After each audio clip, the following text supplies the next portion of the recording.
Go ahead, go swimming. Yeah, it's a hot one today. He's been waiting for me. I've been playing around on lawnmowers and tractors. And oh, that feels good. Holy cow, let me get in the shade. Doggy, what do you think, bud? Oh. Yeah.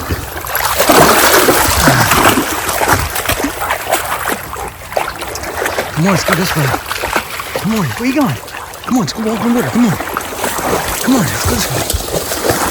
We'll get you in some deeper water. Come on, get up there. Nice hole here. Come on, get in there. It's going to swept away. Come on. Yeah, it's getting deeper in it. Come on.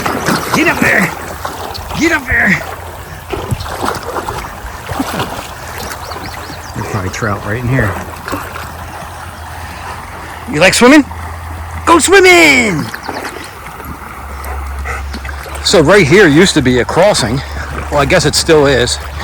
But when we first bought this place, like 6 years ago, I think, people used to cross here with their UTVs and four-wheelers, and you can see how it's filling itself back in. This used to be like flat with the water and rock coming up. There's actually 3 of them, 3 crossings up there, here, and there's one here, and the bank is it's making itself back all over again. I mean, I could probably get some dirt and fill in those holes up here, but it's filling in by itself. The channel's getting nicer, like it's deeper ripples with falls going down and holes behind each one. You can see how it's undercutting the bank though. That's a problem. Might be a way to fix this stream bank here, but these crossings are filling themselves back in, which is pretty neat. It used to be mud. Every time we would come down, we would like fight to keep the dogs out of these because it was like stinky swamp mud. But from me mowing the grass, and then rainstorms and floods come up into this field a little bit when it's heavy rains, and I think the silt just fills these back in by itself. So I went out and was pricing new 4x4s, new side-by-sides. These new Rays and all like 30 grand, 40 grand. I picked this used one up. Got a little go-kart engine in it. And this sucker goes, man. This sucker's flying. For the cost of a couple pairs of shoes. So this is Buggy 2.0. This one's not four-wheel drive. This is just a two-wheel drive one. And it's only got a 10 horsepower motor in it. But I'm just going to leave this one tied up here to the house. Keep it chained up here and leave the key here. It's just so convenient. You don't have to walk into the garages to go get the buggy when you got to go check something out. And this was used cheap enough that I don't mind leaving it here. It's pretty squeaky though. Got a backup camera, got a hitch on the back, and it's got a built-in charger plug on the side, which is real nice. I'm plugging it right to the house.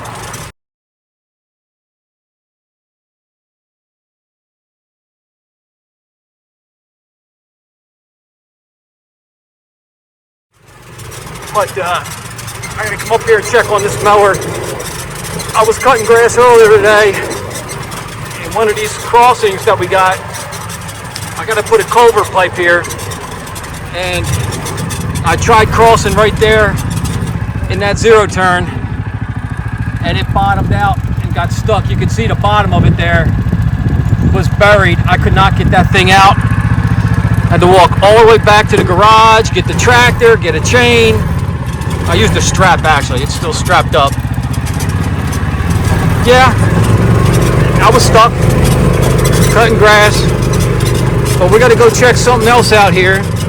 I can't go up that way because there's 2 hen turkeys that come from there. Look at that orchard. Let's take a stop here, real quick. Look at that. Is that nice or what? All right. Hold on, Dougie. I'll show you what I was doing here. There's the clover field, future clover field. It's still trying to grow, but we got some sun out and things dried up today, so I need another culvert pipe here, as you can tell. Hopefully I don't flip over. No, Dougie. He wants out. Go ahead. He wants to check out what I'm doing here. But check this out. I hit this field up with Roundup. I'm going to drive on the road here next to it. Now this was our big field that was in such bad shape.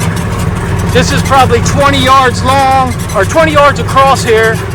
I just did an experiment. I hit it with Roundup.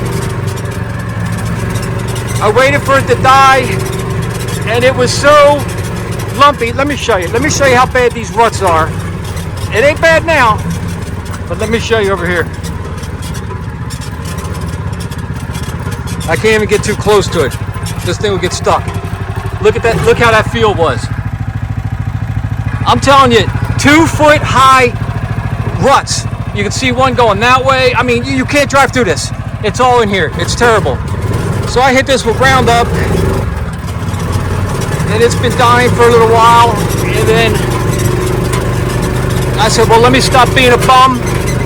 I got the little tractor, the little 4-foot disc, and I just went back and forth and back and forth. And when I tell you a bumpy ride, man, I don't have anybody here to film me doing it, but the tractor was doing a wheelie and a nosedive, then a wheelie, then a nosedive. The steering wheel wanted to kick out of your hand and break your thumbs. But back and forth, I got it, man. That is workable now. It's still not drying up, it's still a little clumpy, but that's a flat field. I got that field back, baby. Bam! 400 yards long, just about 400. Little wet spot right down in there, and that's because this ditch here is filled in. You can see it, it's just coming straight across the field right here. So I have to scoop this ditch out to keep the water from going into that field there. Yeah, 20 yards. It might even be a little wider than 20 yards. 400 yards long. And then I finished this field. This is a 2-acre square here. And this was wet, man. This one was wet. I don't know what is going on with this field here, but this sucker was wet. But I finished this one. That's 2 acres. Now I didn't plant it yet. I'm gonna let it dry, then I gotta come back with fertilizer, spread the seeds, and disc it again. And I don't have time for that now, so it'll dry out now that it's all tilled up like that. But yeah, man, look at that. Sticking all the way down. We got it. This is the first ditch I dug out as soon as I got that mini excavator, when I didn't know what I was doing. Look at that water.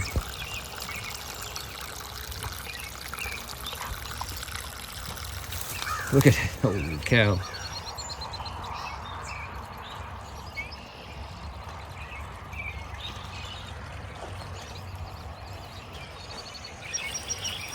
All right, Doug.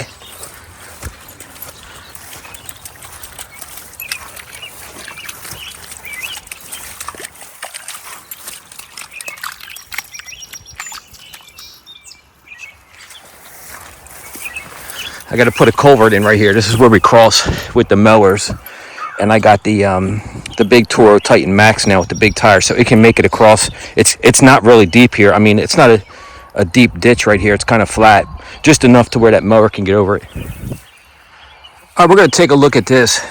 I frost seeded this. This is that one, I call it like a natural food plot, where I came in the wintertime and I just sprinkled clover seed, brassicas, collards, and just sprinkled it all in here, all in these deer trails. And this will be my first time looking in here. It's late spring, I guess. And let's see what we got in here. All right. We got clover. Yeah, I know, Doug. There goes some here. I'm not sure what that is, what kind that is. It almost looks like alfalfa. Everywhere I go, the dogs want to come here. Some red clover here. It's all over in here. Look at it all. Wow. There's so much food in here for these deer. The seeding really worked everywhere I look. This real high clover in here. More little stuff there.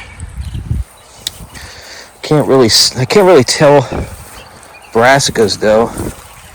I don't know if any of them come up. I haven't seen those. But there's so many different things inside here.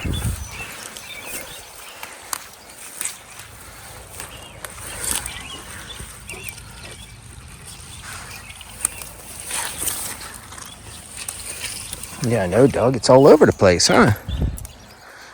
So it's working. I don't see any brassicas coming up. It might be a little too cold for that still. And you can see it's like, see all the water? It's a wet mess in here. But we got all kind of food in here.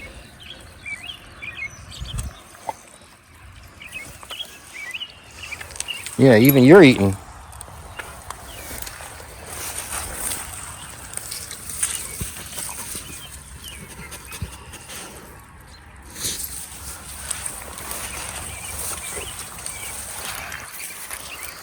Yeah, it's coming up.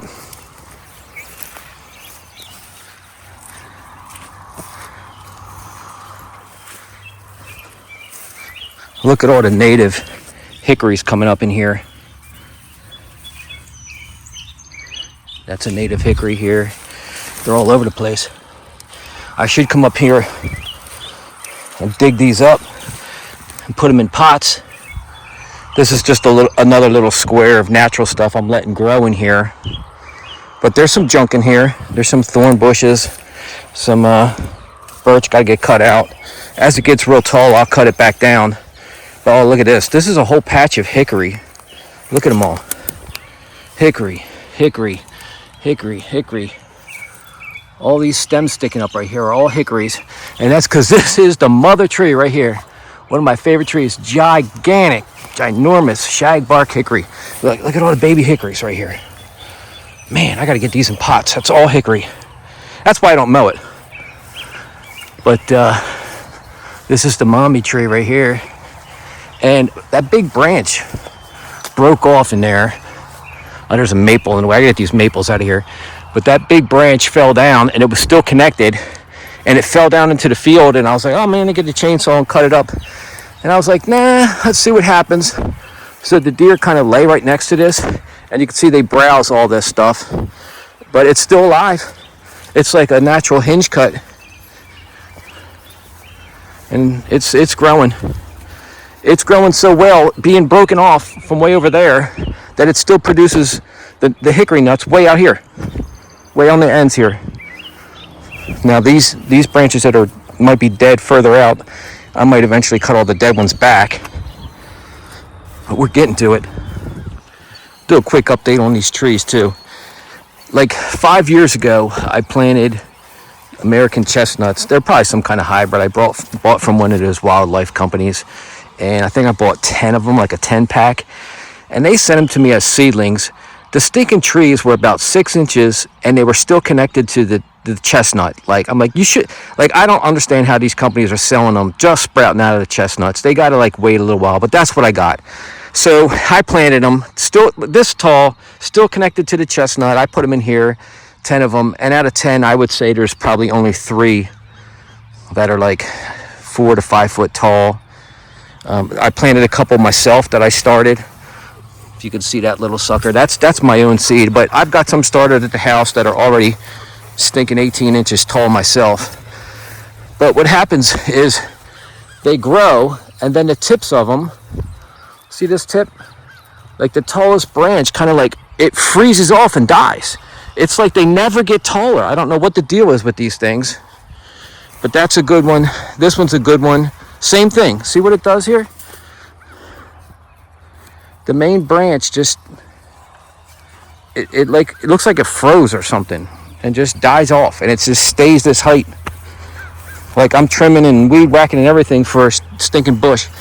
This is another one. Look how small that is. Again, it's hard to see through the cage, but 12 inches of stem on that thing is just dead. This one's gone, completely died out. Like I said, I think I got like three that are 4 foot tall, and the other ones just grow and die. Little tiny one there, probably 2 foot tall. Look at this one. You would think that's a seedling that I just planted, but no, that's it. 12 inches, grows and dies. Another one right here, same thing. And I keep on taking care of them. I don't know why. A waste of time. I should just rip them out.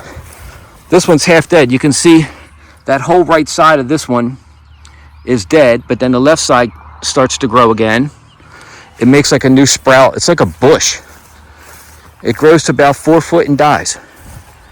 Here's another one. I don't see it, I don't even see a main stem on this one. But again, this is a 5-year-old tree. This one's probably about 3 foot tall. Oh, this one's a good one to show you. I mean, it looks healthy. And then all of a sudden, right here, once it gets this height, it just dies off. And they've been staying this tall.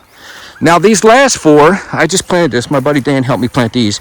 These are butternut trees. Some people call them a white walnut. A white walnut. You can see right there. Just starting to bud on this one. Got some buds on there. Just planted these a couple weeks ago. This one's actually leafing out. It's a double stem one. I don't know why they would even sell, why are you selling like a double stem tree? I don't know, but that's one tree. It's connected together down at the bottom. But apparently these butternut trees, they got some kind of blight like the chestnut, and that's a tree that's kind of going downhill too. And I got these from a company in New York. They say that they get these nuts from the tree from their farm. They've had it there for years, and it survived this disease that these trees get. Has a couple little buds on this one. So I got 4 of them. But this mother tree from these 4 butternuts supposedly is resistant to that disease. So that's why they're selling these. And we'll see. I'll try them. So the plan is to have chestnuts, butternuts, pecans, like all kind of hard-massed nuts on this hillside here. And I might stop doing a food plot here. I just might leave this clover and plant trees in between it, because you can see here I just sprayed this strip right here all the way down. So I've got, I think it's 20 yards across. It's 20 across by 400 long. And I'm going to try to plant that this year and just move, because that was corn. Now it's going to be clover. And I'm going to move, I don't know, corn or soybeans or something down the bottom down there and try to put more trees up on this hillside. Almost like a silvo pasture, but with nuts that you can actually eat. Walnuts, butternuts, chestnuts, and pecans. That's the plan anyway. But the clover is looking good. There's this other hole. There's a swimming hole. Yeah. There's this other swimming hole. Look at that water rushing out. Man, that's cold. That water's coming right up off the mountain. If it's 60 degrees, it's too hot.